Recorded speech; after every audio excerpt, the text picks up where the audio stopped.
tonight's Planning Commission meeting to order. Due to this being an online meeting and there's no flag that we all have to look at, we're going to skip the flag salute and we're going to go right to the roll call.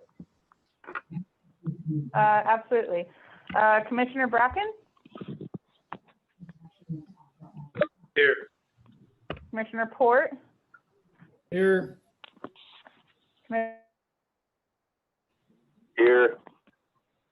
Commissioner Prenovo? I'm here. Commissioner McLean? Here. Vice Chair Robertson? Here. And Chairman Savage? Here. Okay, thanks, Kelly. Do we have any, I'm not super tech savvy, do we have any citizens that wish to speak tonight regarding an item that is not on the Planning Commission's agenda? We don't have anybody that has registered to speak on non-agenda items. Okay. Well, then we'll move on. Normally we have a section where we approve last month's meeting minutes. That wasn't in the agenda, but I'm gonna raise the issue anyway. We don't have minutes for consideration. It'll be on the next Planning Commission agenda for the minutes for January and February. Okay, perfect. Thank you. All right, then with that, we will move on to the first planning file. Before we actually open planning file AR21-01 and S21-01, I will turn it over to Mr. Kennedy to review the format of tonight's meeting and how it's going to be played out online. Thank you, Chairman Salvage, and I know that this is the highlight of every Planning Commission meeting, so I wanted to make sure everybody was able to hear this. So we will follow the quasi-judicial hearing procedure set out in ORS 197.763, which, if we were in an actual room, would be posted on the wall, but have been posted on the city's website and are available at request, and have also been included. The procedures have also been included in the notices provided for tonight's hearings. At the commencement of the hearings, we will ask any commissioners to announce any ex parte contact or conflicts of interest. If you have any question about what those are, please feel free to ask me. We will start out with the staff report, which will be presented by staff, and will provide information which staff believes relevant to the identified criteria from the city's comprehensive plan or land use regulations. Then have questions by commission if necessary. We'll then have public testimony. Please note that a failure to raise an issue, including constitutional issues or other issues related to the proposed conditions of approval, if any, accompanied by statements or evidence sufficient to afford the commission and the parties an opportunity to respond to the issue, will preclude an appeal to the Land Use Board of Appeals. All witnesses will be asked to state their name at the start of their testimony. We'll start with the proponent, which is normally the applicant, and any other proponents of the application that want to speak. We'll then go to the opponents of anybody who wants to speak in opposition to the application, and rebuttal if necessary by the applicant. We'll then close the public hearing, and the hearing will be closed for deliberation by commission only. At that point, no new evidence will be allowed. Generally, there will be a decision tonight, although they can make a decision that could approve it with conditions. They could deny it, or they could approve it without any additional conditions. With that, if does anybody have any questions, or we can open it up for any ex parte contacts or conflicts of interest. Okay, thank you. And as he said, regarding planning file AR-21-01 and S21-01, amongst the Planning Commission, has there been any ex parte contact or conflict of interest?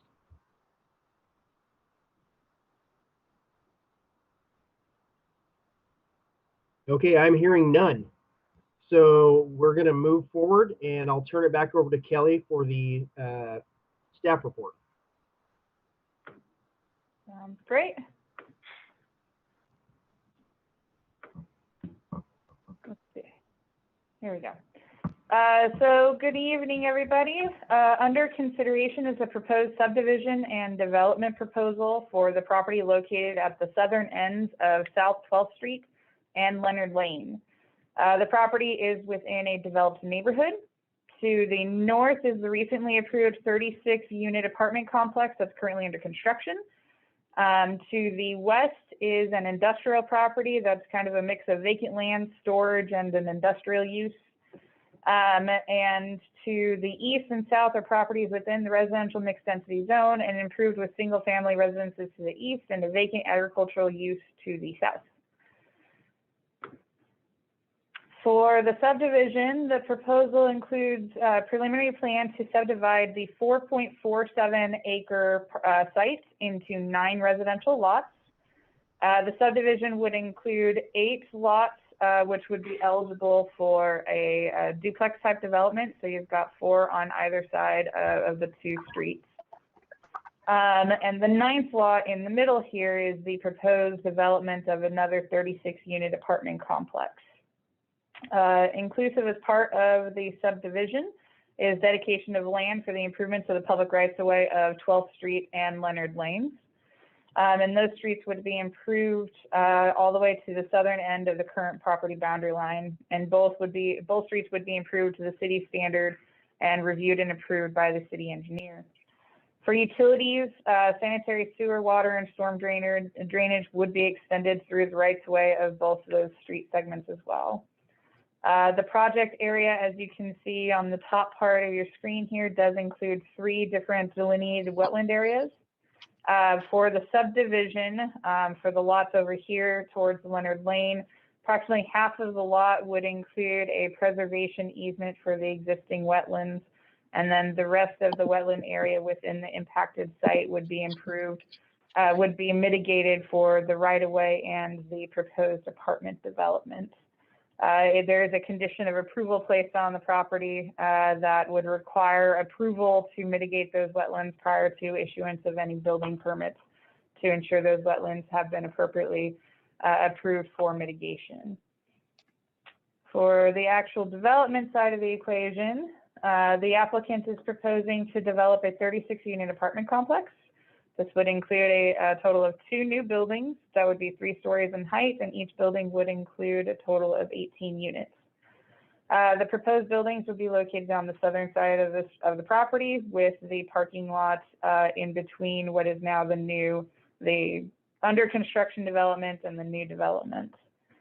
The proposed development is designed in the same consistent architecture and is intended to be integrated into the currently under constructed developments to the north. In terms of setbacks per the Lebanon Development Code, and as indicated on the site plan, all minimum setbacks have been met or exceeded. For density, the Development Code identifies a minimum square footage based off of bedrooms. As proposed, there would be a total of 6 one-bedroom units, 24 two-bedroom units, and 6 three-bedroom units. And per our code, that requires a total land area of 71,850 square feet.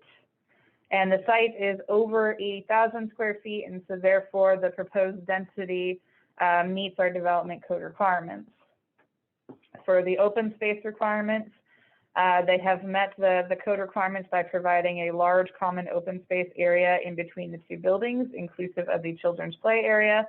And then all the area of the site, not inclusive of walkways, parking, and buildings, have been proposed to be improved with landscaping as well.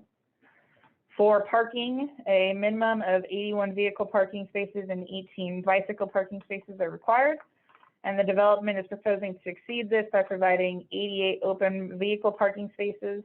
And the bicycle racks would be placed underneath the stairwells of the buildings to provide the required bicycle parking as well. Regarding traffic considerations, in compliance with the development code, a traffic impact analysis was completed for this project. This analysis included a part of the application, which was included as part of the application record and the agenda packet, evaluated the traffic impacts for the entirety of the development proposal, inclusive of the duplex lots as part of the subdivision. The analysis included a review of the traffic impacts, which included anticipated daily trips, peak hour traffic patterns, and impacts to the existing road system to determine whether or not additional roadway improvements would be required. The report concluded that as of the studied intersections as part of the analysis, there was no required mitigation to accommodate the additional capacity associated with the development. For the public input, the applicant did hold a neighborhood meeting. I believe it was on February 5th. They provided a summary of the points of those meetings in the agenda packets, and I'm sure that they will cover that meeting in more detail during their point of the conversation. We did receive a letter from Ms. Valerie Crane. As part of that letter, there were two major points of consideration that she requested our review and consideration. Point number one was the request to provide a four-way stop sign for the intersection of 12th Street and Keys. This is due to the impacts of the additional traffic associated with the development and the perceived issues of moving through that intersection based off of the increase in traffic. And then also in relation to drainage concerns for the drainage ditch or canal behind the properties on Key Street, there's a request to install a culvert or to address the drainage concerns as part of the development or other city projects. And our engineering director, who is here tonight, would be able to provide further insights onto those two items under consideration as well. And so with that, I'll conclude my report. I'm happy to answer any questions, and perhaps at this time we can turn it over to Ron Whitlatch to discuss those two items further. Sure. So the four-way stop at 12th Street and Key Street, we, in an effort to get a good answer for the complainant, we asked Kittleson to review this request. We would typically review this request in-house. First of all, a four-way stop needs to meet a bunch of requirements, or what we call different warrants, and those include pedestrian warrants, vehicles, speed. There's a multitude of them.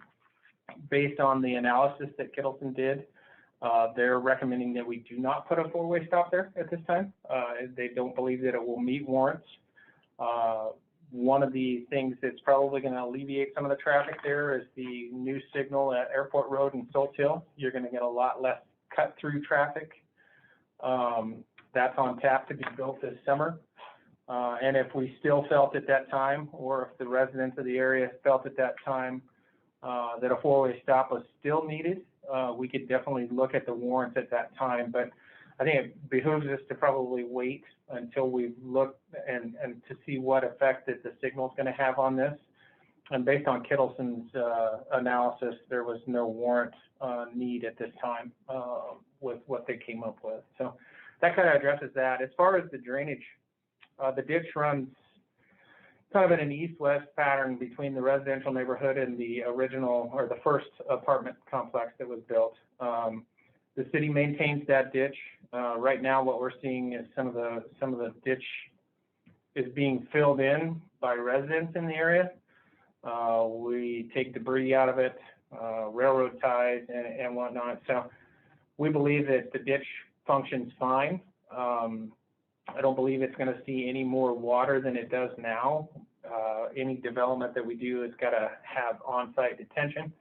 So basically, they're detaining at the historic rates, or as it was sitting there as a grass field. So it won't, in theory, create any more additional water than it's receiving right now. That's the Oregon drainage law. They technically couldn't allow more water in that than what it's receiving right now. So if there's more questions about that, I'm more than happy to answer them, but I believe those two questions, and Brian can probably elaborate a little bit more on the drainage. I believe he's got a slide in his presentation as well.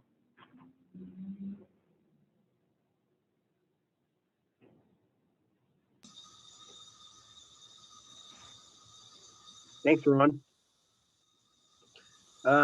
Commissioners, is there any questions for staff in addition to what they've already discussed? Yes, I would like to ask a question regarding the culvert issue. Is there standing water in that ditch? Yes. At this time, it flows out, and sometimes there is in the summer. That whole area, you know, is wet. The groundwater is relatively high at that point. You could culvert it. That brings a whole slew of other issues dealing with the core and DSL. I mean, we would struggle to do that Well, if it does see water. my immediate thought is that it would be easier to keep a ditch cleaned out than a culvert. Yes. That culvert, if there's standing water there, what that means is there isn't enough flow to keep that culvert clean. So the culvert would just eventually plug up. Yeah. One of the things we're looking at is further away from this development is doing a little more cleaning and so that maybe it'll drain out a little bit faster. The reality is that area is slow to drain. That's just kind of the nature of that area. So.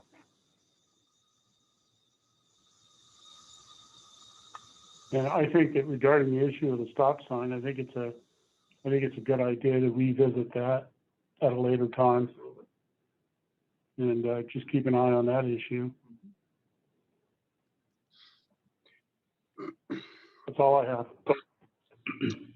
I got it. Go ahead. Hey, thanks, Jeremy.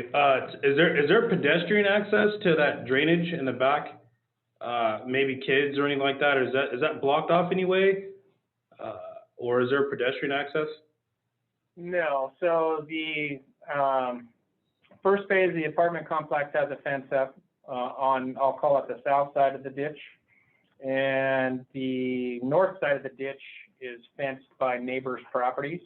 So there really is no access. I mean, could you get in there? Absolutely. But it's not, you'd have to trespass to do it. The city retains an easement in that area so that we can get in and clean it. But it's not necessarily a hazard. It could be a hazard, but you'd have to work at it to make it a hazard. Samuel, are you thinking that it's probably a drowning issue for little kids or something, or? Yeah, you know what? I mean, it's an apartment complex, but I mean, if it's blocked off and there's no way for anyone to get back there, I'm okay with it. But yeah, I mean, because I'm hearing drainage, I'm thinking overflow, I'm thinking the rain and snow we just had. If some water went up there and it's a new apartment complex, could kids get back there, even though they shouldn't be out there in the pouring rain or snow? I'm just worried about safety. But I mean, if it's blocked off back there, that's the only thing I can think of for right now. If I'm not mistaken, that drainage is no bigger than the one that's along Stoltz Hill Road along all those houses right there, is it? Yeah, I mean, we have it's a fairly small the ditch. same hazards that they're brought.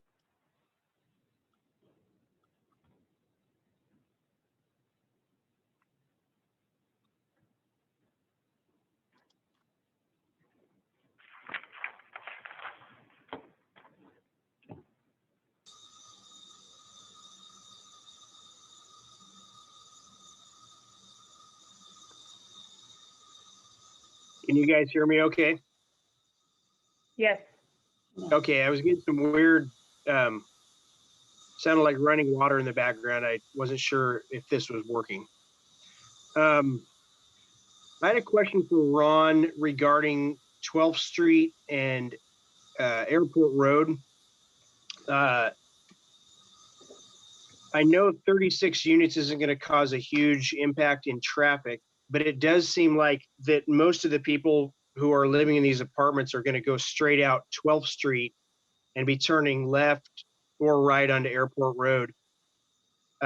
What kind of impact is having a traffic light at Stoltz Hill and Airport? What do we anticipate that to cause do we anticipate any difficulties for those people getting out now? There'll be steady streams of traffic instead of broken, kind of interrupted traffic.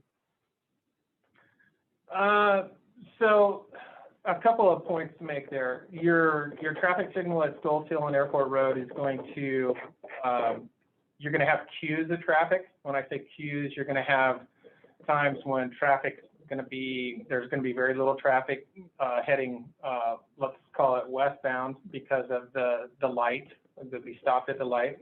You're still going to have the airport road traffic coming into town that you're going to have to contend with. I mean, airport road's our highest average annual daily traffic count, so you're still going to have that. But according to the numbers that they ran in the transportation impact analysis, the intersection will still function at a pretty decent level. I don't have that in front of me right now. It's on my computer, which my computer's being used in here, so, but it will still function. You're speaking of the 12th Street and Airport intersection will still function. Yeah. Yeah. Okay. And when you think about traffic in terms, I mean, 12th Street is at some point it will need a traffic signal as well as this continues to build out. And it is designed to be a major arterial through town. So it's going to see a lot of traffic, and people should be prepared for that traffic, but it's nowhere near capacity. You know, it's still got plenty of capacity. And it's just your wait may be a little bit longer to get in and out of there. And at some point, again, it's going to need a traffic signal. Okay. Thank you. Any other commissioners have questions for staff before we turn it over to the applicant?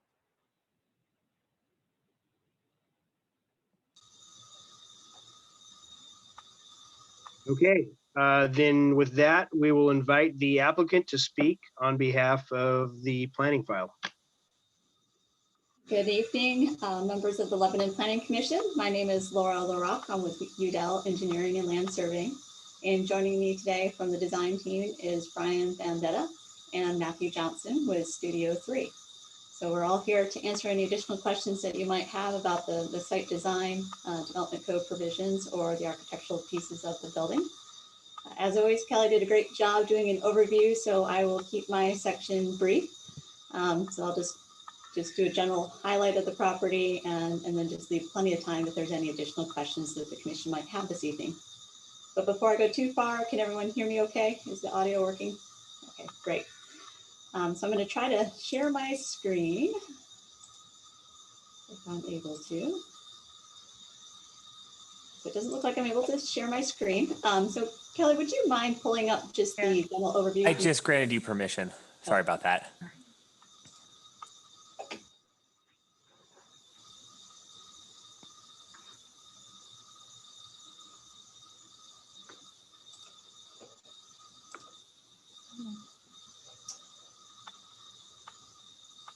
Forgive my inexperience here. Can everyone see what is an existing conditions? It shows like a wetland map in this area. Yes. Okay. Yeah. Yep. So as Kelly mentioned, what we're looking at here is the lower parcel, which is identified as parcel 1. It's a 4.47 acre site, just to the south of the site that was previously developed with a 36 unit apartment complex. As Kelly mentioned, there is a portion of the property that has wetlands that has been delineated, and that delineation has been approved by the state. There will be some associated permits for work in the particular area, as well as the mitigation that goes along with it. So currently, as you can see from the map, Leonard and 12th both terminate at the property's kind of interior northern edge. With the development proposal, there'll be street improvements to both of these public right-of-ways. So Leonard Lane will be extended to the south property line as well as South 12th Street. Improvements will meet the city's standards, and what that means is just that they'll have adequate pavement width for travel surfaces, sidewalks, curbs, gutters, as well as the extension of public utilities underground within those public right-of-ways. There are 8 residential lots that are proposed with this development proposal. Those will both all front, well, I should say, lots 1 through 4 will front Leonard Lane, and lots 6 through 9 will front 12th Avenue. Those lots are the size that the development code would allow development of a single family home or duplex units. They would all have individual driveways that access those streets that they front, with adequate on-street parking to accommodate their personal vehicles. The interior lane, which is identified as Lot 5, is one of the largest parcels of the subdivision. This is proposed to be developed with, as Kelly said, 2 buildings. Both of those will be 3 stories tall, containing 18 units each. And parking actually exceeds the parking minimum. So the minimum is 81 spots being required for the development, but as proposed is 88 to accommodate any visitors. Included in this is kind of an integration with a northern site. So there will be some common open space that will be shared. The site will have and exceed the open space requirement of the development code. Approximately 36% of the site will have open space amenities, including landscaping and just open space. Also included a child's play area that's going to be centrally located between the 2 buildings where the label Lot 5 is located. I'll turn it over to Brian at this point, and he can talk about extensions of these public utilities, how utilities access will be served to the property, and also storm water drainage and detention. Okay, thank you, Laura. Good evening. My name is Brian Vendetta. Laura, I'm going to ask that you continue to share your screen if you would. I am using my wife's laptop, so I don't have any of those PDFs loaded on this computer. So just walk you through the utility extensions. Leonard Lane has both sewer and water main lines in the right-of-way at the south end of the last phase of apartments that were just completed. Those water and sewer lines would be extended further south. Lateral services would be extended into each of the additional 2 single-family lots on the west side. And then a larger 6-inch service line would be extended east into the multifamily apartment complex. 12th Street, very similar. 12th Street has all 3 utilities stubbed to the south end of it, sewer, water, and storm drain. All 3 of them would be extended south with the street extension. Service laterals would be extended into the lots on the east side and then also into the multifamily in the center.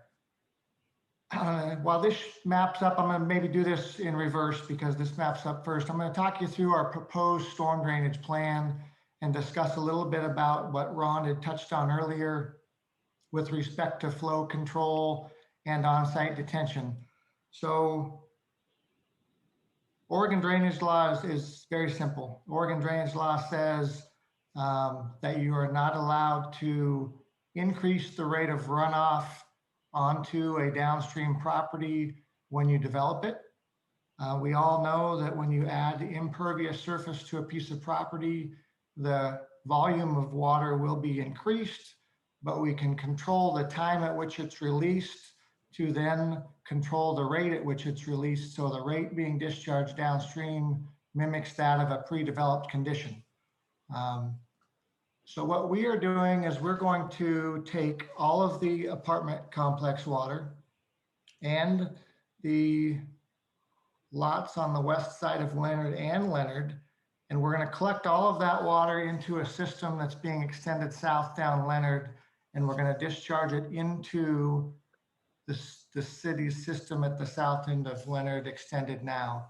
So it will come into the ditch at the downstream end of the development to the north, thereby not only preserving the historic rate to ensure they're not impacted, but discharging it downstream of their lots as well adds another safety factor to that. And if we step over to the east side, 12th Street, there really is not much option with the lots on the east side of 12th. Those lots will be collected in a system that's extended within 12th. The same concept would be applied in the design. We would meter the discharge rate to pre-developed rates, and we would provide detention on site in the form of oversized pipes or potentially an above ground detention pond down the east backside of those lots. So like I said, I'm going to do this in a little bit reverse order. So I've explained our concept and design. And now, Laura, if you'd go to the exhibit there you go, perfect. So I put together an exhibit of the existing conditions. This map is a survey of the site that is illustrating pre-developed conditions. The topography of the site splits the property into two distinct basins. There's a ridge that runs down, not the center of the property, but it divides the property into approximately 40% to the east and approximately 60% to the west. Basin 1 being the east, 40%, Basin 2, the west, 60%. The arrows represent the surface flow pattern. The water on the east side sheds south. The farm fields to the south of the property shed north, thereby, go figure, generates a wetland where the water tends to congregate, and then it migrates slowly north into the ditch system. The amount of stormwater that's calculated being released into the ditch from Basin 1 will be the same amount of water we're portion of the ditch after development's done. Likewise with Basin 2, we'll calculate the amount of runoff from Basin 2 entering into the ditch to the west portion, and our orifices in our flow control structures will be sized to limit the rates to those pre-developed rates. With that, that really concludes the explanation. I think that clarifies, or I believe it satisfies Valerie's concern. She wrote an email to the city that was forwarded to my office expressing her concern that we were going to be adding more stormwater into the backyard ditch. Like I said earlier, I'm not going to try to fool anybody. You put impervious surface on pervious surfaces and you cover them up, it is going to increase the volume of water through design practices, though we extended the period of time that they're released from our site, and we provide storage chambers on our property to back them up and detain them while that slow flow is being released, thereby mimicking a pre-developed release rate and having no net impact on the downstream properties. And I'd be more than happy at this time to answer any questions if you have them further about both the drainage or utilities or any other aspect of the project that you're concerned about. Thanks, Brian. I may have missed it already, but will access be through Leonard Lane as well as 12th Street, or will Leonard Lane just be an emergency? Great question. So we pre-development, again, we met with the fire department. We held a neighborhood meeting. We understood the concern again, voiced to us is that they wanted limited to no traffic down Leonard Lane. So if you remember the last development that was done to the north, they actually proposed a gate. So the gate would be locked. The entrance onto Leonard would only be during an emergency service activity. Our fire marshal's not real wild about the gate. He thinks it slows his response time, both to the site and leaving the site if he were to get a call while he's on the property. So we've come up with an alternative measure. We're going to propose, or we're going to construct a curb across the face of that driveway that comes out to Leonard Lane.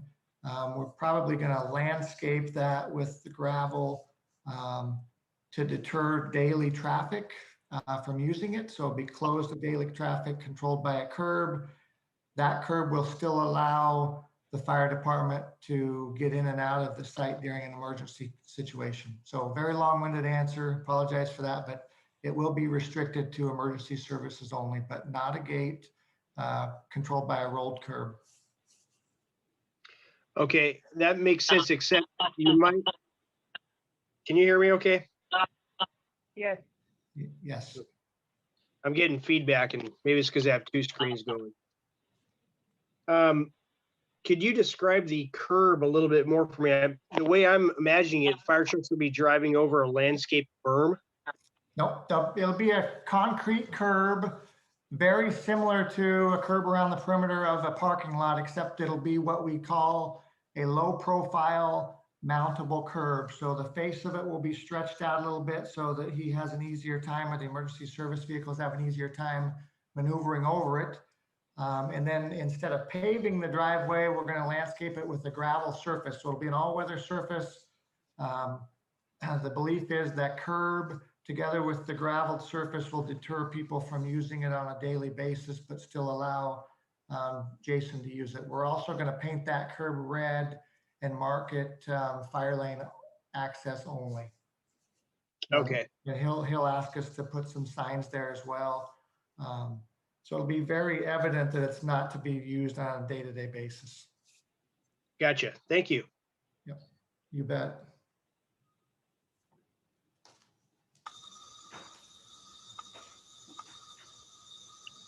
Are there any other questions for the applicant amongst the planning commission?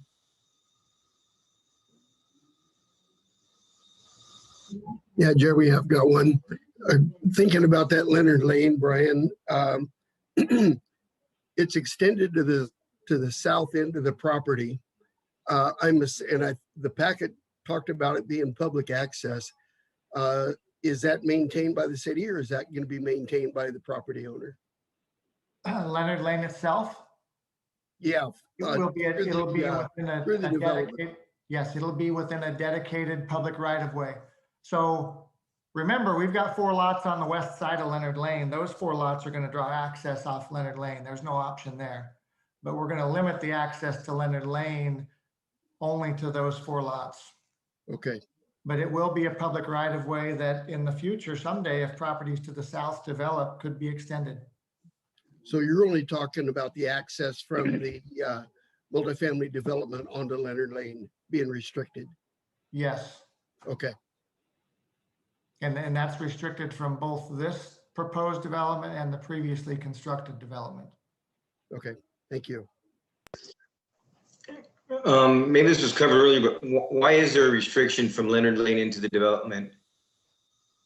That's a good question. So that came out of feedback from the neighborhood at the last public hearing. There were quite a few of the neighbors along Leonard Lane. It's a local street.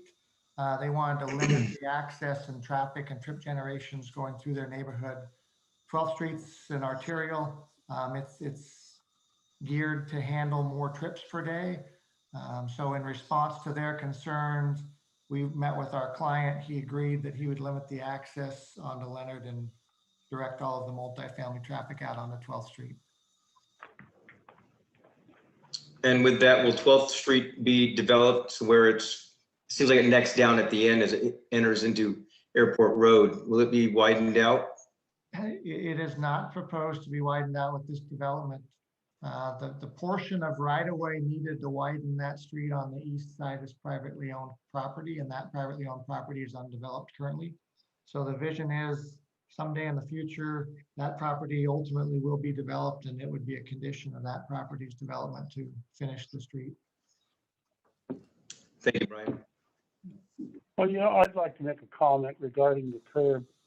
So what we're doing is we're asking these fire trucks and ambulances to jump a curb to get back in there in case there's an emergency. When the street's already dedicated as an emergency lane and it has signs up, is it really necessary to put this huge speed bump up there for these emergency vehicles? I'm just speaking, my mind out loud on this. It just seems like an overkill to satisfy some possibly disgruntled people about this street access. I think you bring up a great question. I wish I had a visual to show you what those roll curves look like. In other communities, they actually use them quite extensively instead of the traditional curve. The roll nature just means that it's a gentle slope. So it's not going to have that 90 degree that you're used to seeing in a traditional street. It actually, it will slow, but it will not allow a jump or any sort of aggregated movement to get over that curve. Also, it should be more aesthetically pleasing for the surrounding neighborhood opposed to a gate or some sort of other physical barrier. Thank you, Laura. It sounds like we could safely describe the curb as a speed bump that transitions onto a gravel surface before joining Leonard Lane. Is that appropriate? I think it's even less extreme than a speed bump because it doesn't have a true bump. So it just has one gentle roll where your tires can just gently roll over it. And so it really shouldn't affect their maneuverability at all.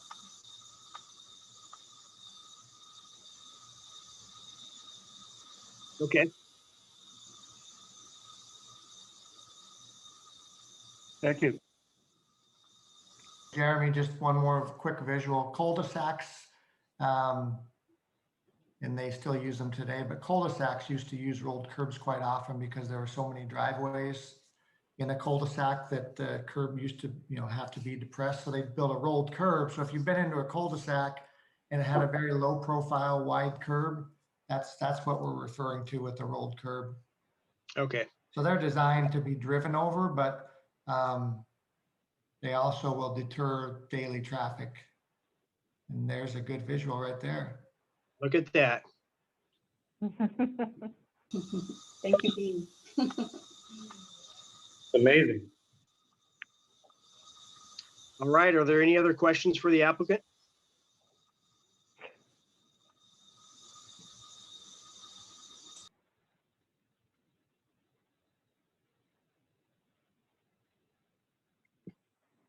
All right. Seeing none.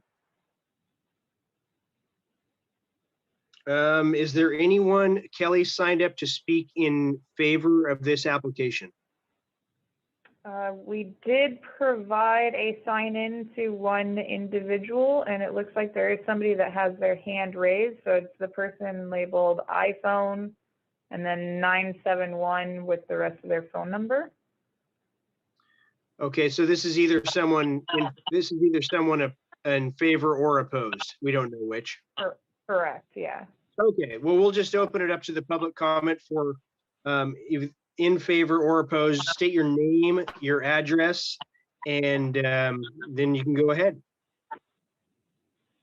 Hello, this is Sam Salinas. Can you hear me? We can. Oh, yes. This is Sam Salinas. I'm on the north side of Airport Road. My question is over here from 12th Street to the traffic flow between 12th Street and Airport Road. Is there going to be something to slow the traffic down for the adjacent streets of Strawberry Lane and 9th Street? I'm talking about the traffic flow. Actually, I'm a neighbor from this project.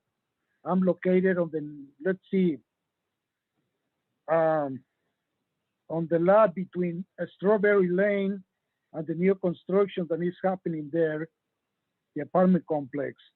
I have concern about, I have concern about the rainwater that it might provide, be accumulated from the new construction going to the creek. That's the Hartburg Creek.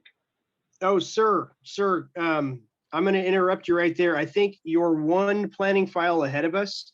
You're Okay. You want to hold your comment. You want to hold your comments till the next planning file. It's S20-01.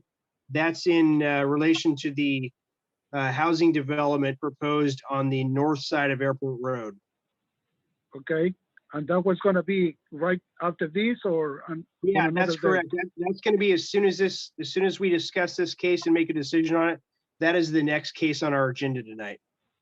Oh, okay. Okay. Well, thank you very much. I'll wait for that. Just hang tight and we'll get back to you. Thank you. Thank you, sir. Yeah.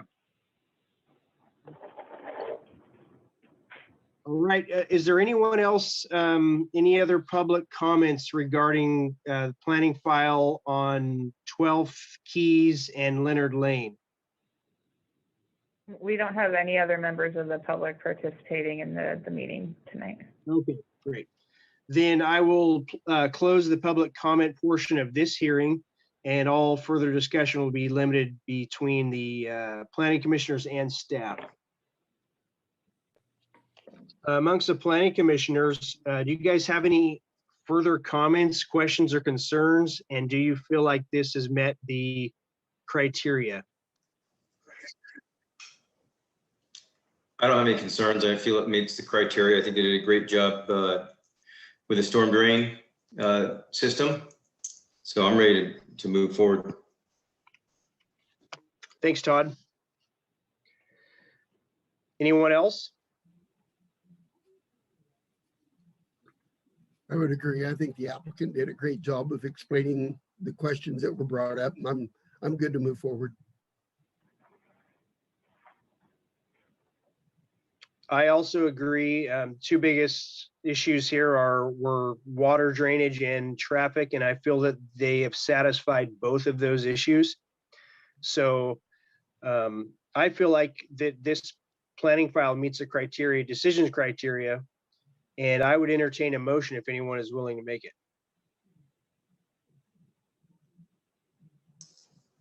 I can make that, Jeremy. I move that the Planning Commission approves the proposed 21-01 for the 9-lot subdivision and the administrative review application AR 21-1 for a 36-unit apartment complex development, adopting the written findings contained in the staff report with the conditions and development, and the direct staff to draft an order of recommendation incorporating the findings and conditions of approval. Second. Second. Okay, I think you got your vote already. I know I heard Josh's voice second that. I was the Okay. fourth, so I don't count. Okay, we do have a second. So all in favor of the motion, say aye. Aye. Aye. Aye. Aye. All right. Any opposed to the motion, say nay. All right, that motion carries unanimously. Thank you.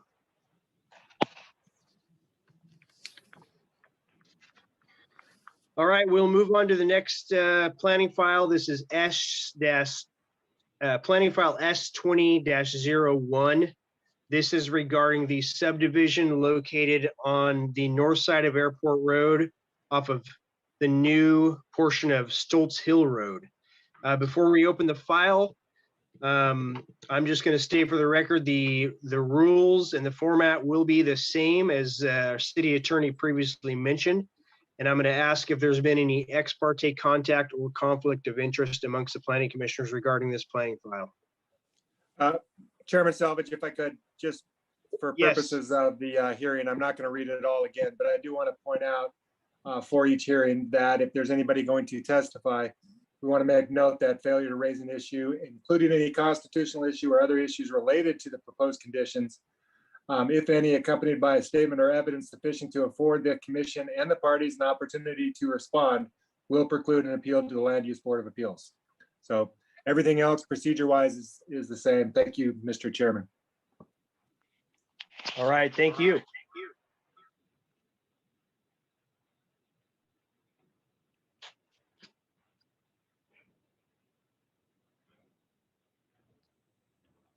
Okay, I'm trying to mute my.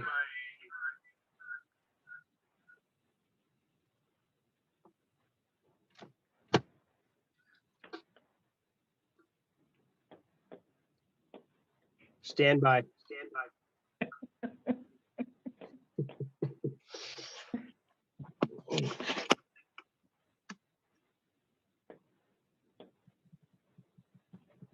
Josh, you shouldn't be laughing that hard.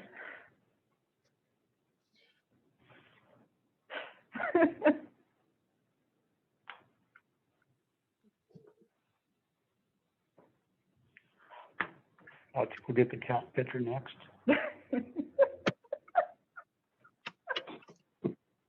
I am not a cat.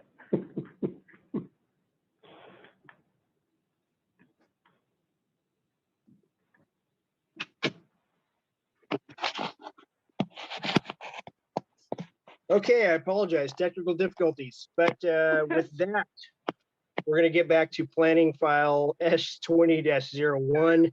Has there been any ex parte contact or conflict of interest?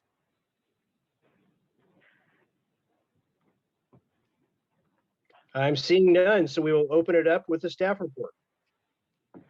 Thank you, sir. Hang on.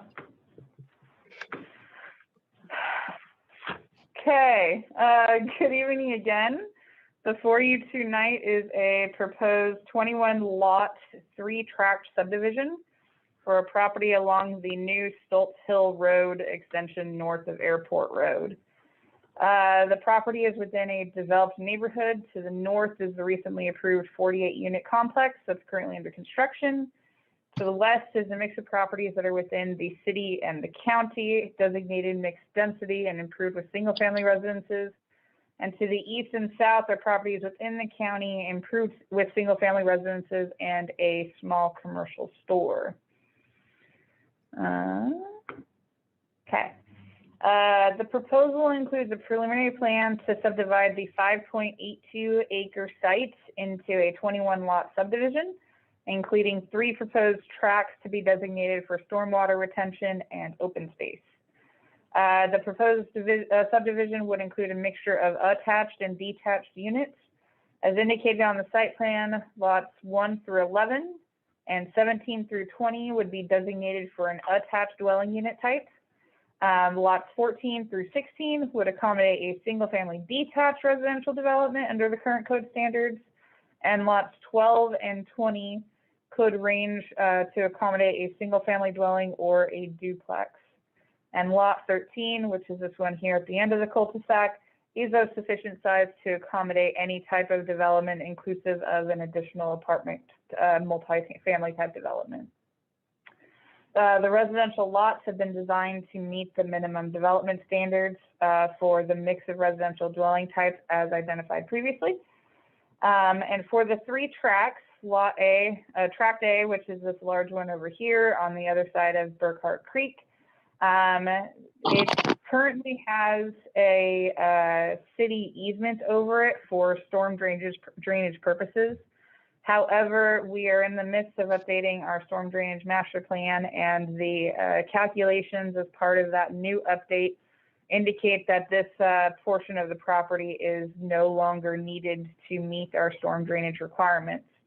And as such, it's the city's intention to relinquish that easement, which allows for these properties here along the front portion nearest Airport Road to extend all the way on either side of the creek to provide a legal lot requirement.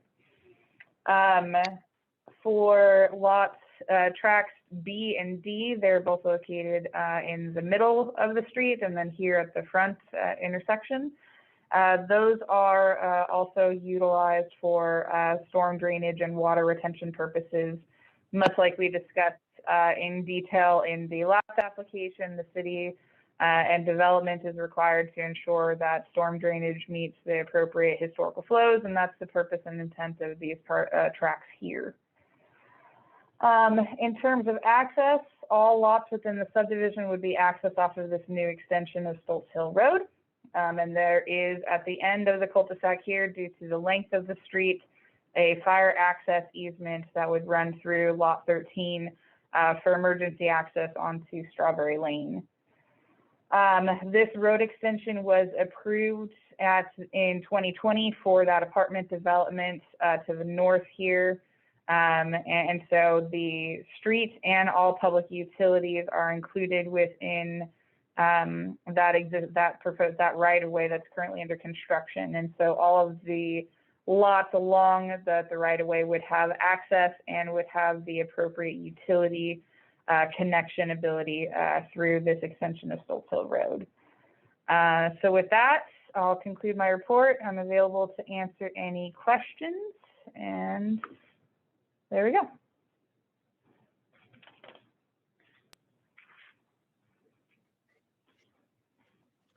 Thank you, Kelly.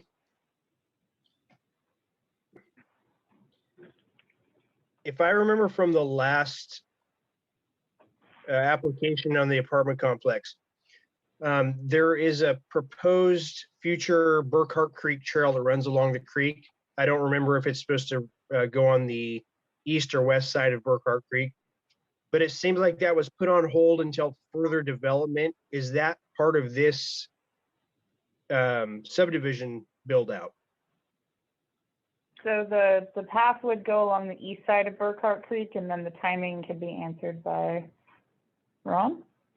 Absolutely. So our intent with this is to retain an easement, a path easement along the east property. If you take that very eastern property line, the construction of the path wouldn't necessarily occur during this. That's something that we'll probably do at a later date with a grant. It'd be a trail to nowhere at this point. And I'm not sure until we've had a little more time to vet out Burkhart Creek to the south, if there's ever going to be a trail that's going to be able to get through there anyway. So rather than having the developer build the trail that may or may not get used, we opted to hold that off, but we will retain an easement so that we can do it at a future date should we need to. Ron, where does that trail go to and from? Well, if you look at the Trails Master Plan, the Trails Master Plan calls for a trail along the full length of Burkhart Creek. But if you look in reality, the way that the houses and whatnot are built out through a majority of Burkhart Creek, that's not a really feasible option to have it go through there. So it would go from Airport Road, it could go up to F Street at some point in the future. But until we have a little more clarity on what that's going to vet out, we wouldn't want to put that in yet. Does that kind of? Yeah. Thank you, Ron. That answers my question. Are there any other questions for staff?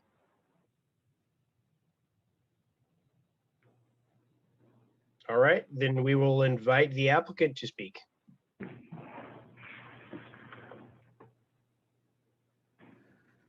I appreciate the opportunity. I'll keep it real brief. I wasn't issued any concerns over the development other than the previous application for the Veterans Housing Complex at the end of the road. I'm gonna interrupt you.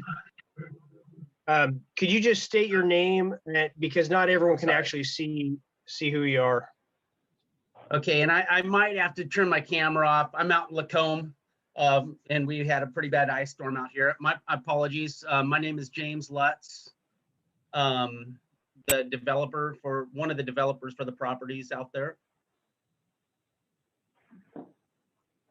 Great, thank you. And again, I appreciate the opportunity to speak a little bit about the project, and I won't get into the existing construction that's going on out for our veterans housing, affordable veterans housing, and how all that started. But it's well known we have a large housing crisis in not only Lebanon, but Oregon in general.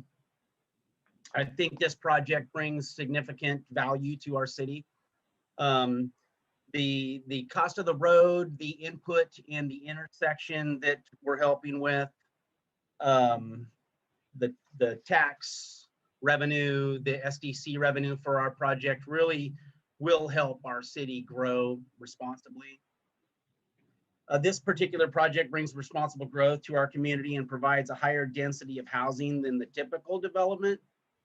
We'll be providing mid-size homes with easy to manage city lots and well-proportioned landscape and parking areas, all meeting city standards. As our town grows from the colleges and medical industries, so must our housing market to support our local and regional housing needs. This development provides only a small fraction of these needs. I've lived in Lebanon for nearly 30 years and have seen significant growth in our town, and certainly seems the growth from the commercial and industrial areas far outgrows our need for housing and has well outpaced our need for housing. I'd say about 2 years ago, my son came back from the Marine Corps, spent 8 years in the Marine Corps. All my kids graduated from Lebanon High School. And he spent 8 years in the Marine Corps. Luckily, 2 years ago, he was able to come home. He spent 6 months in an RV with his wife and kid after coming home from the Marine Corps, looking for a place to buy in Lebanon. He wanted to come back home, buy a place in Lebanon. He spent 6 months in an RV with his wife and kids looking for a place to live. We finally found him one, not very affordable. 2 years ago, things are very high. Now it's even worse. But luckily he was able to come home and find a place after living in an RV for 6 months. My youngest son will be home probably within a couple years from his 8 years spent in the Marine Corps, and he'll be looking for a place to live in our nice town. And it's going to be hard to find a place to live. Everybody knows the real estate market is pretty outlandish right now, and it's hard to find places for our children. I recognize several of you tonight that have children and relatives in the community, and they're all struggling to find affordable housing and a viable home to grow in. If we can't nurture and promote responsible growth and housing development, we will certainly not have the means to house and support our own community members for much longer. Concerns for the development per se recently, and so I don't have anything to address necessarily, but I would certainly, I'm open to questions on any of our stormwater management plan, our traffic analysis plan, our investment into Lebanon, our investment into the safety and traffic capacity of Airport Road. I think that our particular project, our particular development has held extreme scrutiny, not only with the community, but with development services and a lot of the neighbors in the area. And so we've addressed pretty much all the concerns that I'm aware of for our project. And I'm open for questions. Like I said, I'd keep it brief, keep it short. And I'm a local guy with children that need to come home to a housing. And right now, our commercial and industrial growth seems to certainly outpace our ability to house our own children, our own families in our own town. So with that said, I would love to answer some questions if I could. I appreciate your time. Yeah, thank you. I don't know if, were you able to hear the question raised by the member of the public during the last hearing? It was regarding this particular case, and I thought if you could answer it now, it would save some back and forth later. But if you can't remember the question, then we can wait on that one. I believe the concern was traffic between 9th Street and 12th Street. I've addressed the traffic, so we will only be able to access this site off of Airport Road via the new traffic signal and intersection that we're helping to place on Airport and Stoltz Hill Road. We're extending Stoltz Hill Road. And so there's, according to our traffic analysis that we provided quite some time ago, it won't impact the traffic off of 12th Street or 9th Street, is my understanding. I do understand that there's a lot of really narrow roads back in there, where the creek goes through, and I believe also he had drainage concerns. And so again, our particular project is governed again by the easy state requirements of maximum additional drainage. And so we're held to a 10-year event.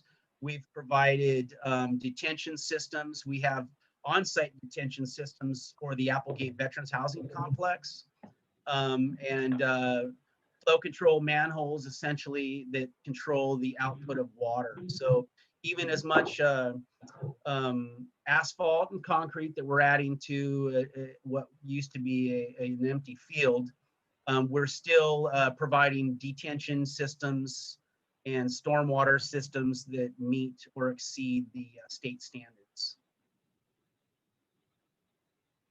Perfect, I hope thank that you. answers the question, and I'm open to more. For sure, yeah. Is there any questions for Mr. Lutz amongst the planning commissioners?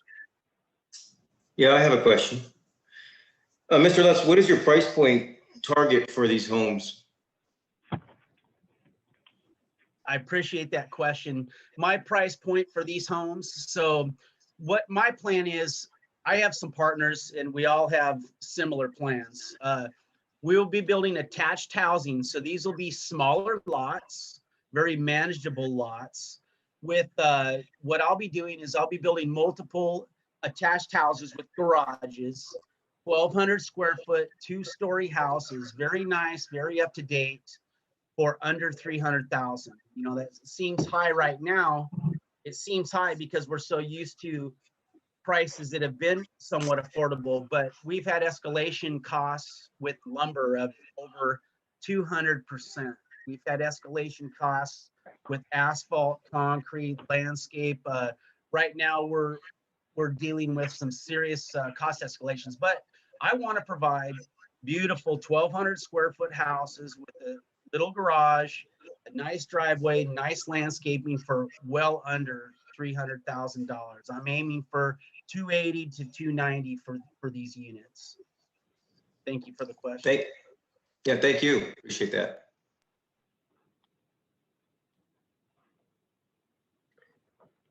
I want to And if I could add one more thing, I apologize. If I could add one more thing, these houses will be, when I go to sell these houses, I'm actually going to put a maximum income level for people to buy. What I can do is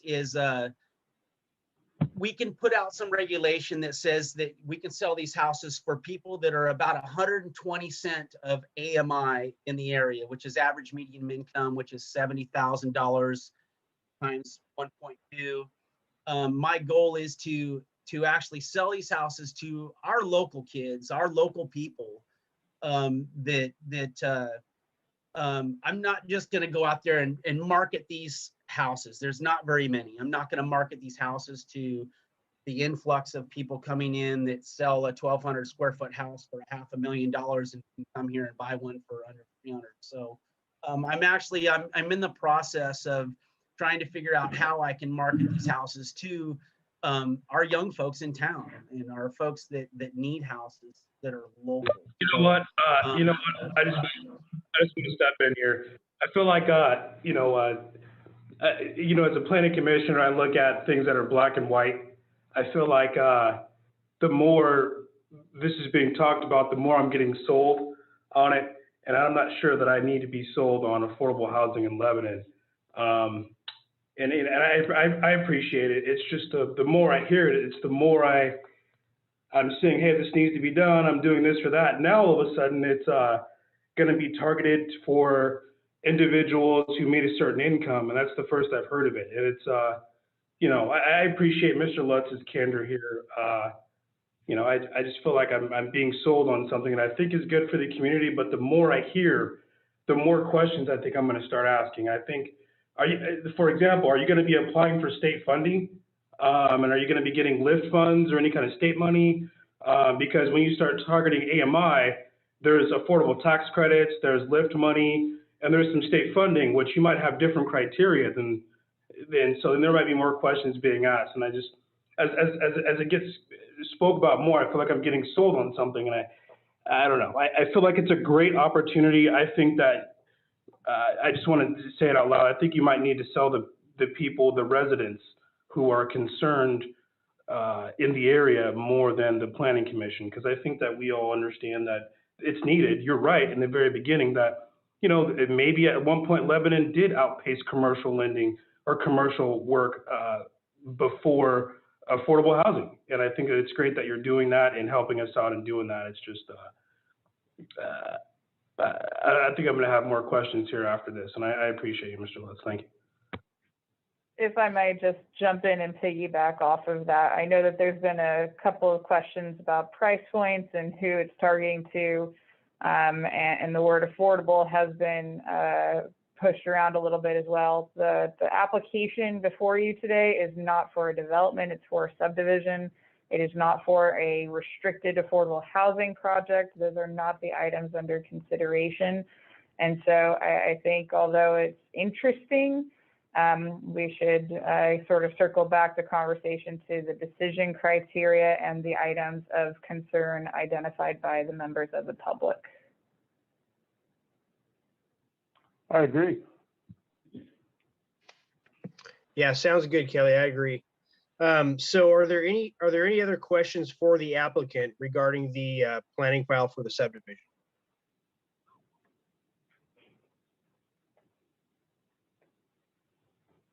All right, I am seeing none. So I will open this up to public speakers, either in favor or in opposition to the planning file. If there's anyone still out there that wants to make a comment or has a question, now is the time to speak. Just state your name and where you live and then go ahead.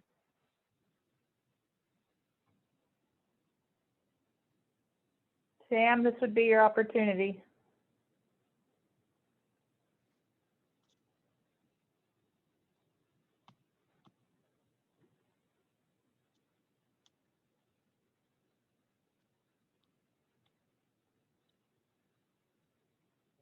I'm good. I'm good. Oh. Okay, it sounds like there's no public questions, comments, or concerns. Is that what you guys are all hearing?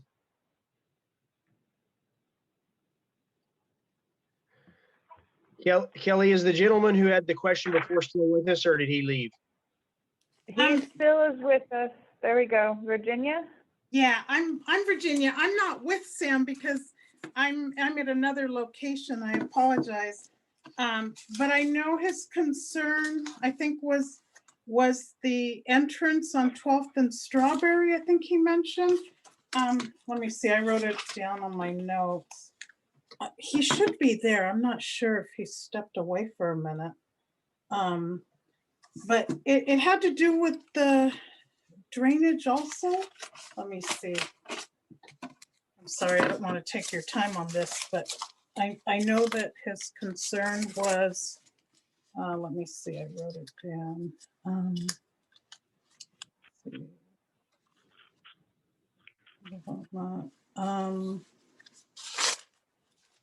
So yeah, I think he was concerned about how it was going to affect the drainage for that area between 12th and Strawberry.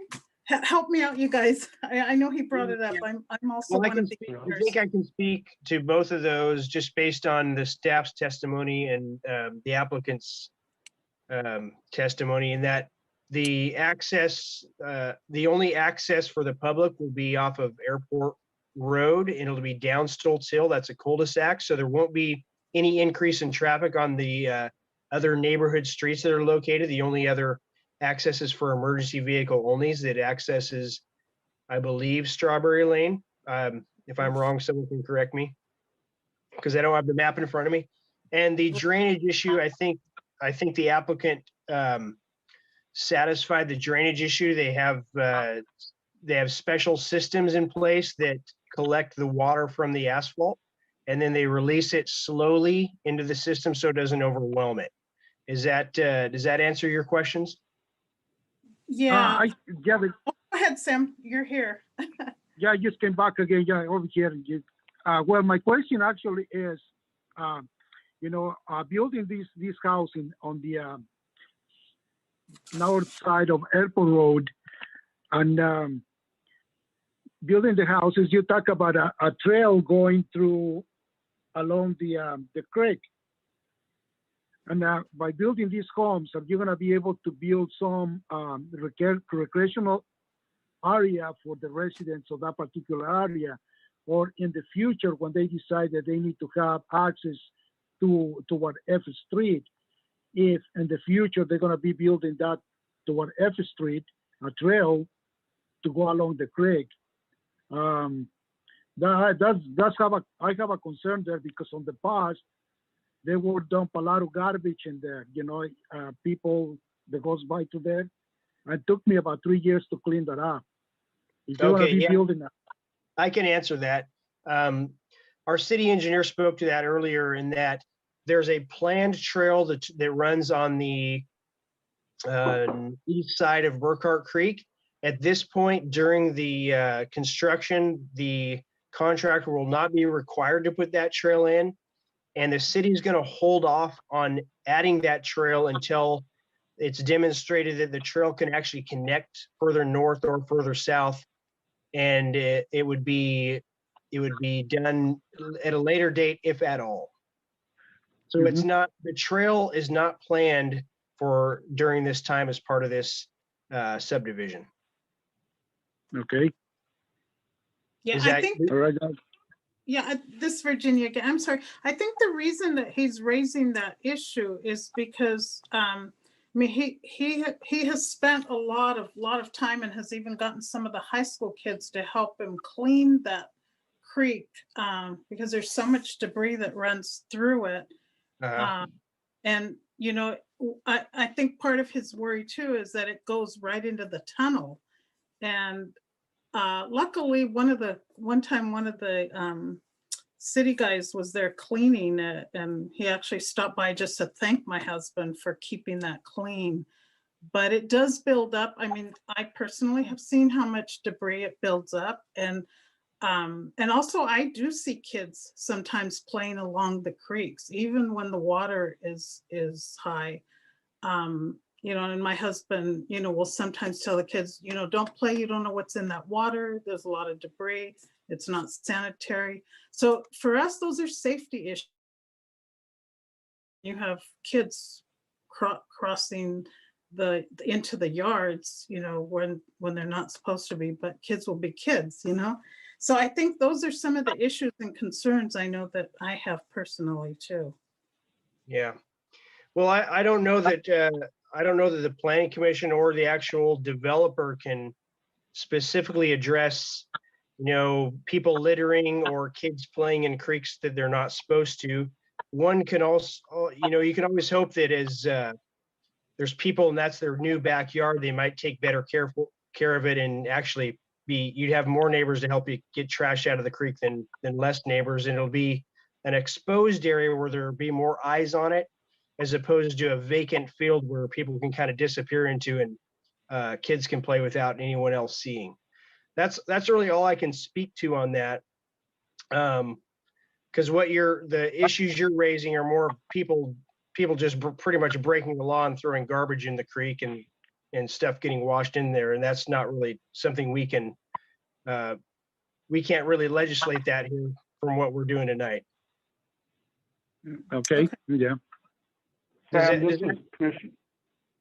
Yeah, he answered my question at the moment. In case I have more questions later on, as the permits going through, I can be able to talk to Mr. James over there, and you know, he can answer my question. Sometimes he comes around to the back of the construction over there, and something in the future comes up, I'll be more than happy to.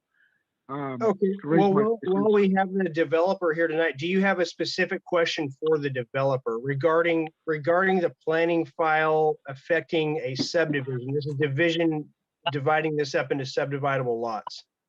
No, I don't have a problem with that. Not a problem whatsoever. My only concern is the excess of water going through the creek, because on on F Street, the culvert is getting a little bit smaller for all the flow of water. And there's 3 pipes along the F Street. And with the debris, the water backs up and it creates an overflow on the empty field. But that will be the 911. But that will be on the east side of the creek.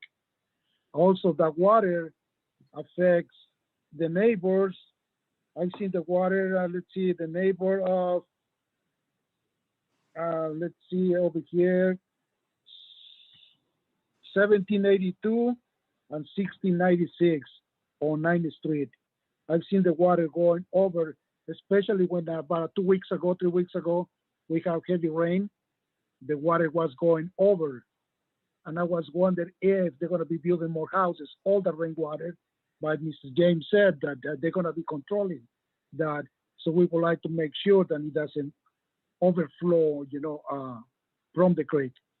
Right. And also, also picking up the debris more often from F Street, from the culverts that go under the road.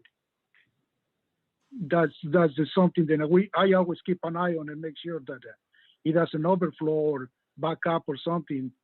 And some of the neighbors, myself here, we don't want that water to be overflowing on the yards. And that's my only concern.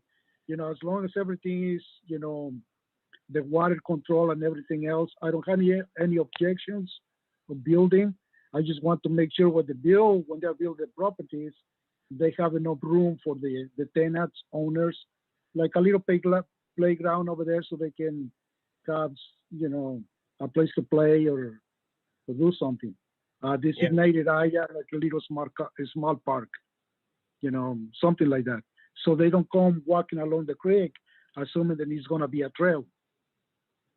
That's my only concern going through that, because nobody is there to watch. Somebody falls down, a kid or something, and might have safety issues, as Virginia said. With the Okay.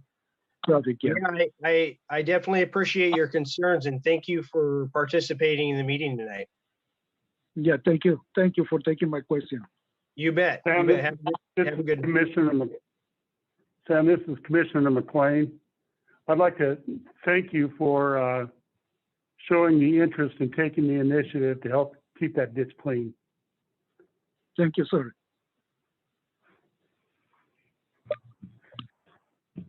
All right. Are there any other public comments, Kelly, that we have lined up?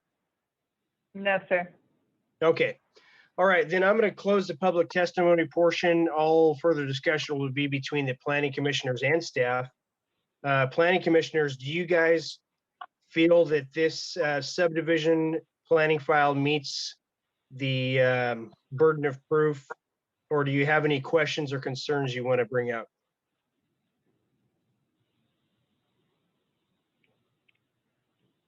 I think it meets the criteria.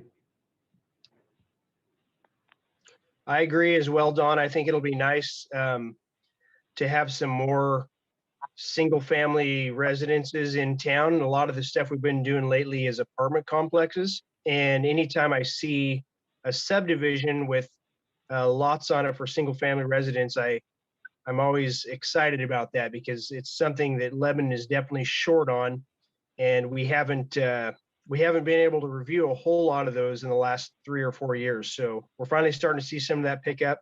I feel like it meets the criteria, and I would welcome a motion if anyone's willing to make it. I 100% agree, and I'll make the motion. I move that the Planning Commission approves the proposed subdivision application S-20-01 for the 21 lot 3-tract subdivision, adopting the written findings contained in the staff report with the conditions of development, and direct staff to draft an order of recommendation incorporating the findings and conditions of approval. Second. Okay, I heard a second, and I'm going to say it was from Josh. I think it was from Josh. Okay. All in favor of the motion, say aye. Aye. Aye. Aye. Aye. Okay, all opposed to the motion, say nay. All right, that motion carries unanimously. Thank you, everybody, and thank you, Sam, for your input and your concerns. And we will move on to the last planning file tonight. It's planning file A-21-01.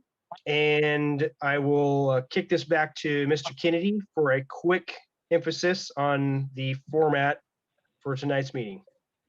Again, only to emphasize that anybody speaking in opposition or in favor should recognize that failure to raise any issues, including constitutional issues or other issues related to the proposed conditions of approval, accompanied by statements or evidence sufficient to afford the commission and the parties an opportunity to respond, will preclude an appeal to the Land Use Board of Appeals. Great. All right. As far as planning commissioners, planning file A-21-01, has there been any ex parte contact, or is there any conflict of interest? Seeing none, we'll move forward and I'll turn it back to Kelly for the staff report. All right, 2 seconds.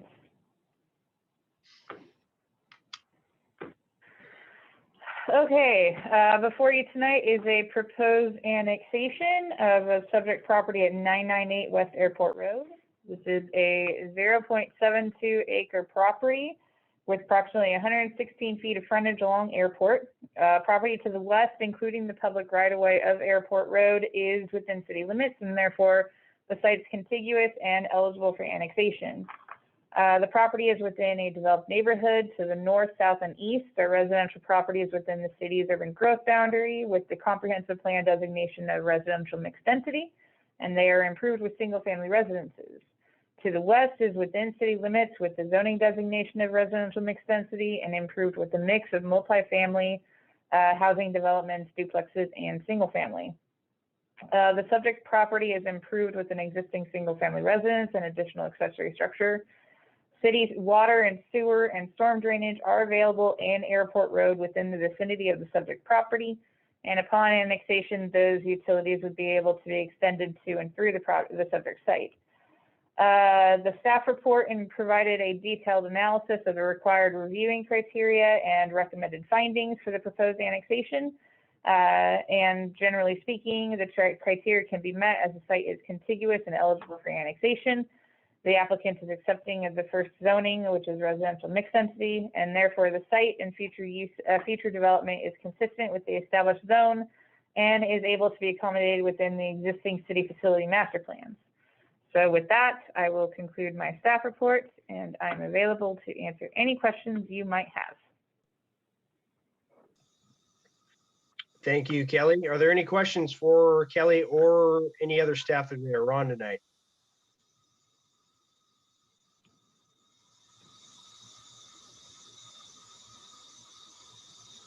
All right, I'm seeing none. Kelly, is the applicant available tonight or are they not present? Yes, Miss Laura LaRocque is available to answer any questions. Okay.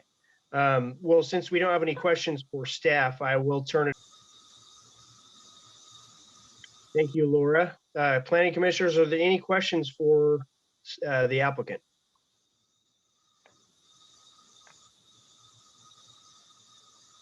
All right, I see none.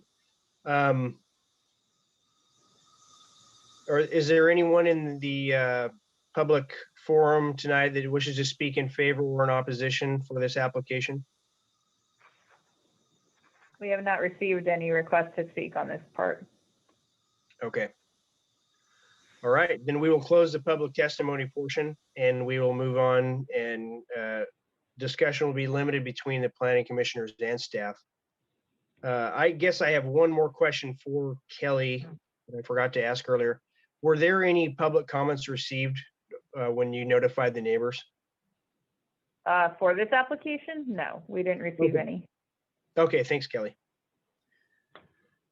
Planning commissioners, do you guys have any questions for staff or any concerns regarding this recommendation for annexation? I think it meets the criteria. It's pretty straightforward.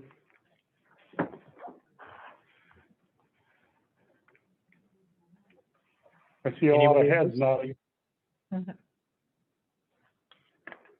I also agree that oh, go ahead. I'd like to make a motion. Please do. I move that the Planning Commission recommend approval of the annexation A-21-01 to the City Council based on the written findings in the staff report, and direct staff to draft an order of recommendation incorporating the findings and conditions of approval. Second.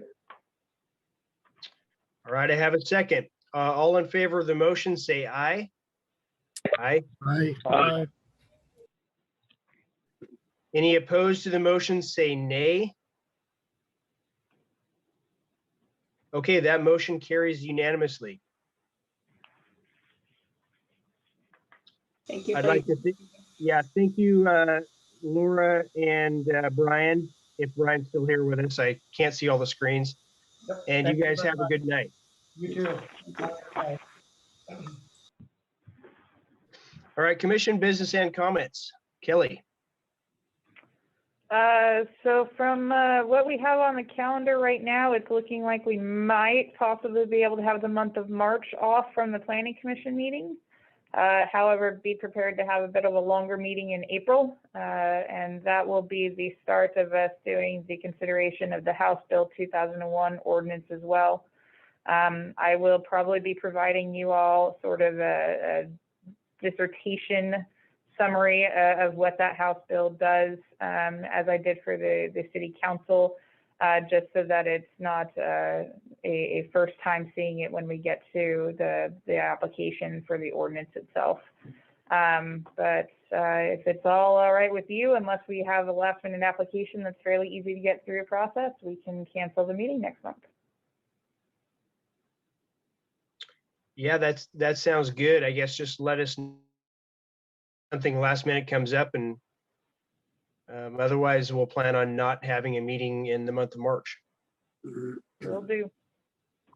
I mentioned it briefly in my email, but I am really excited to get back to in-person meetings. The more I do these Zoom meetings, the more I dislike them. I don't know if I'm the only one, but communication is difficult. Interaction with the public is, I mean, it's there, but I still feel bad for people who have questions, comments, or concerns. And I feel like we can answer them, but I just don't feel like we're doing the best job for the public in this format. I hear you. I think that we are all absolutely itching to get back to some level of normalcy. I think that there's definitely a bigger light at the end of the tunnel. And it will ultimately be up to consultation with the City Council and the City Manager about when it is appropriate to transition into in-person meetings again. I think that it's positive note that we are in the high-risk category. If you keep looking at the numbers coming out, I think that we will stay in that category for the next round or two, and then likely move to a lower level if we stay on the trend we're at.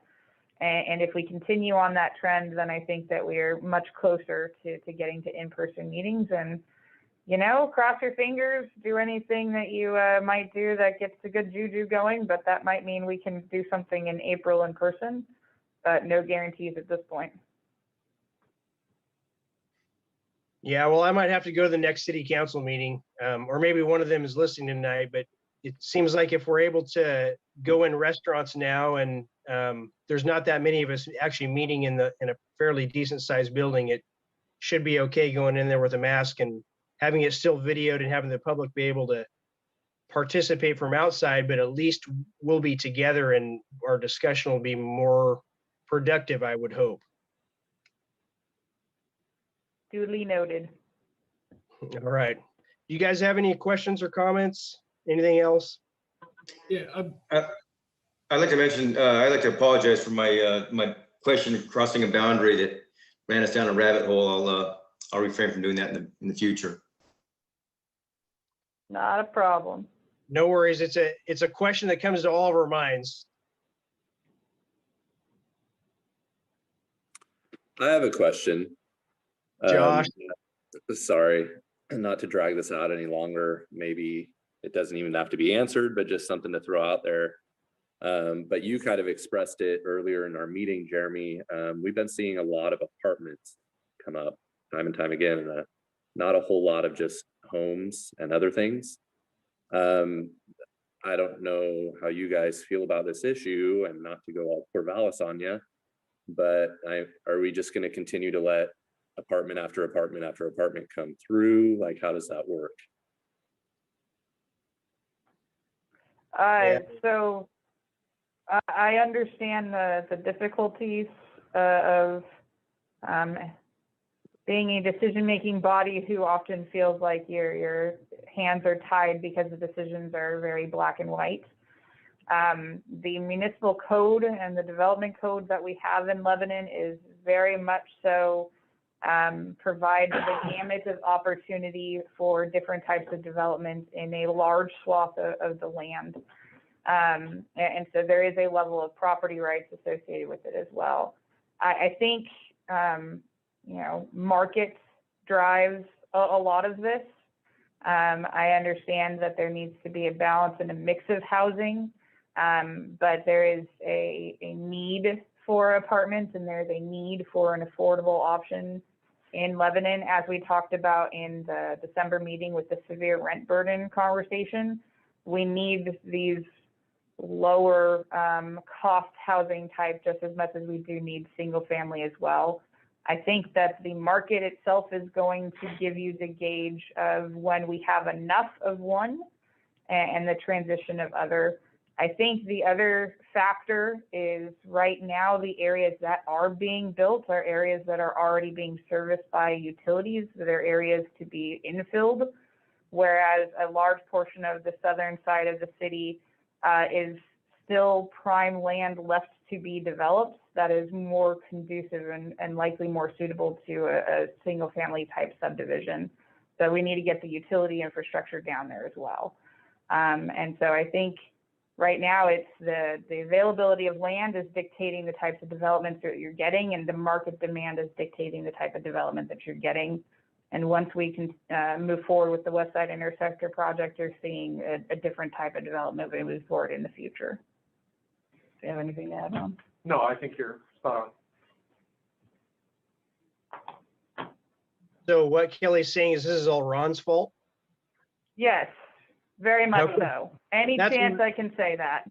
That's what I got. Jeremy, from that's it. really strange because I hear that multiple times every day. So I'm okay with that. I'm getting All right. used to it. Yeah, yeah. I had a question or comment about that, and I can't remember what it was, so it must not have been that important or enlightening. Joshua, thank you for bringing that up. You know, there probably is a big concern about whether we're going to be a city of renters or a city of homeowners. But I'd like to hear Don's thoughts on that. He's probably the closest one to this issue than any of us. Well, I've got my opinions, I got my preferences right along with everybody else. I know that, you know, right now in Lebanon, there's a limited supply of buildable land. So when the developers come in, I mean, they're not any different than anybody else. They want the biggest bang for their buck.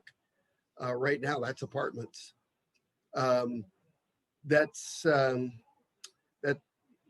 doesn't say that we don't need single family, because we desperately do. When the West Side Interceptor is round far enough, it would open up some of these other lands. I think you'll start seeing a little more single family development. At least I hope that's the case, because you know, it's embarrassing almost when we have clients come in looking to buy a house and we just have to shrug our shoulders and say, I'm sorry, we don't have anything. That's not what we're here for. But unfortunately, that's kind of the story right now.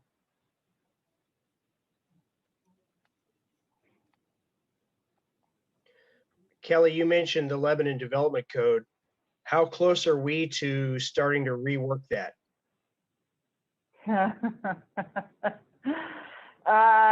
Well, honest answer is by the time we go through the whole cycle, you're probably 5 or 6 years. We have the comprehensive plan update, which the current comprehensive plan sunsets at the end of 2004 into 2005. And so you need to go through the comprehensive plan update first, identify what changes we want to do there in terms of the goals of the city and how that would match up with the state goals. And then you would need to go through the process of updating the development code to better reflect those new visions associated with the comprehensive plan. And that takes time, and that takes public input, and that takes a long process. That being said, I do want to be utterly blunt. Our development code as it stands right now is likely not going to change to restrict affordable housing options such as apartments or denser single family townhome types developments. You have, just like we were talking about, House Bill 2001 makes it a state requirement to say that any place where a single family home is allowed, a duplex shall be allowed in the same manner and form, basically. There are other bills coming down the pipeline that I think is just going to continue to make housing development and denser housing development a requirement of cities rather than a desired option.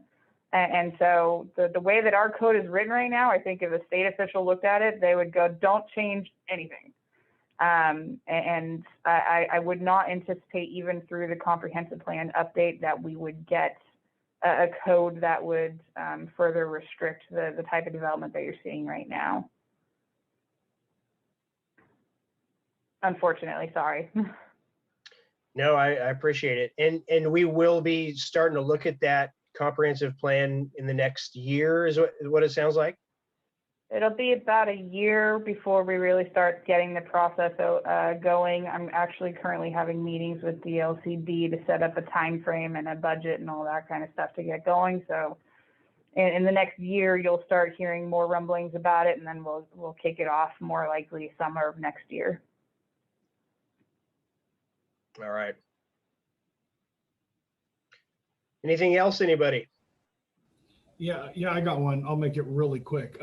Everything we've dealt with tonight's been in the same area of town. So do we have a definitive date on the traffic signal that's going up at Stolthill Airport? No, we don't. My goal is to get it done by June. So there's a couple of things that we've got the developer paying for a portion of it, 25%. The city's picking up at least 50%, and then Lynn County's picking up the other 25%. So we've got right of way that we need to purchase. When I say we, Lynn County will have to purchase right of way. We can't go out. We could try, but we can't take possession of right of way on a county jurisdiction. So they're working through those processes. We met out there today, and the design's moving forward. I mean, we'll be ready on the design. It's probably going to be some of the other little aspects that are going to be making it tight. But the goal is to have it done this summer, fall.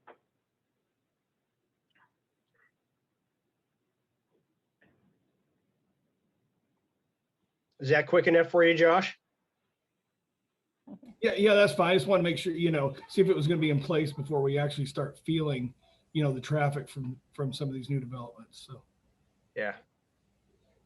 I think it's great. Thanks for asking, Jeremy. Wrong, Josh. Another reason why I do not like Zoom. On top he did that on purpose. That was on top of my IT problems where my computer, I basically had to turn it upside down, close my laptop, put it outside my room to stop from hearing myself talk. Oh, we noticed. Well, I'm glad I can entertain you guys for a few minutes. It was a nice break in between applications, Jeremy. Well, with that, I'm going to adjourn the meeting as long as you guys are all good with that. Perfect. Okay. Thanks for coming tonight. I'll see you guys all in April. Have a good night. Thanks, guys.